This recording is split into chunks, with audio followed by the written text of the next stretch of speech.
ಇದು ಬಲ್ಲೆ ನೋಡಿ, ನಿನ್ನೆ ರಾತ್ರಿ ನೆನೆ ಇಟ್ಟಿದ್ದೇನೆ. ಇದರಲ್ಲಿ ಭಯಂಕರ ಉಪ್ಪುಂಟು. ನಾನು ನೆನೆ ಇಟ್ಟು ತೊಳೆದು ಮತ್ತೆ ಈ ರೀತಿ ಚಿಕ್ಕ ಚಿಕ್ಕ ತುಂಡು ಮಾಡಿದ್ದೇನೆ. ಸ್ವಲ್ಪ ಬಿಸಿ ನೀರಲ್ಲಿ ನೆನೆ ಇಟ್ಟರೆ ಒಳ್ಳೇದು. ಉಪ್ಪು ಜಾಸ್ತಿ ಇದೆ, ಅದೆಲ್ಲ ಬೇಗ ಹೋಗ್ತದೆ. ಇಲ್ಲದ್ರೆ ಉಪ್ಪು ಹೋಗುದಿಲ್ಲ, ತಕ್ಷಣ ಪದಾರ್ಥ ಮಾಡ್ಲಿಕ್ಕೆ ಆಗುದಿಲ್ಲ ಈ ಮೀನು ಪದಾರ್ಥ. ಬಟಾಟೆಯನ್ನು ಬೇಯಲಿಕ್ಕೆ ಇಟ್ಟಿದ್ದೇನೆ. ಆಲೂಗಡ್ಡೆಯನ್ನು ಒಂದು 3 ಆಲೂಗಡ್ಡೆ ತಗೊಂಡಿದ್ದೇನೆ. ಅದು ಬೇಯ್ತಾ ಬಂತು. ಅದಕ್ಕೆ ಈಗ 2 ಟೊಮೆಟೊ, 1 ಈರುಳ್ಳಿ ಹಾಕುವ. ಈ ಮೀನು ಕೂಡ ಹಾಕುವ ತುಂಡು ಮಾಡಿದ್ದು. ಸ್ವಲ್ಪ ಬೇಯಲಿ. ಉಪ್ಪೆಲ್ಲ ಅಂತ ಹಾಕುದು ಬೇಡ, ಬೇಕಿದ್ರೆ ಮತ್ತೆ ಹಾಕ್ಬೋದು. ಈ ಮೀನಲ್ಲಿ ಸ್ವಲ್ಪ ಉಪ್ಪು ಉಂಟು. 3 ಇಂದ 4 ನಿಮಿಷ ಬೇಯಲಿ. ಈಗ ಮಸಾಲ ರೆಡಿ ಮಾಡುವ.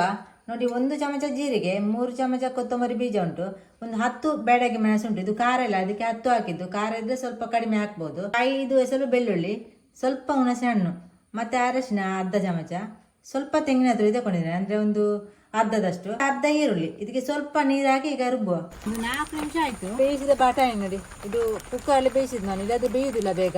ಮತ್ತೆ ಬಟಾಣಿ ಬೇಯುವಾಗ ಸ್ವಲ್ಪ ಉಪ್ಪು ಹಾಕಿ ಬೇಯಿಸಿದ್ದು. ಈಗ ರುಬ್ಬಿದ ಮಸಾಲ ಹಾಕುವ. ಉಪ್ಪು ನೋಡಿಕೊಂಡು ಹಾಕಿದ್ದಾಯ್ತು. ಉಪ್ಪು ಕಡಿಮೆ ಆದರೆ ಹಾಕಿದ್ರೆ ಆಯಿತು. ಮೀನಿದ್ದೆಲ್ಲ ಬಿಟ್ಟಿದ್ರೆ ಉಪ್ಪು ಜಾಸ್ತಿ ಆಗಿದೆ ಪದಾರ್ಥಕ್ಕೆ. ಎಷ್ಟು ದಪ್ಪ ಉಂಟು, ಈ ರೀತಿ ಕುದಿ ಬರಬೇಕು. ಕುದಿ ಬರ ಇದ್ರೆ ಮಸಾಲ ಹಸಿ ಹಸಿ ಬರ್ತದೆ. ಮಸಾಲ ಉಂಟಲ್ಲ ಯಾವುದು ಕೊಲ್ಲಿಲ್ಲ.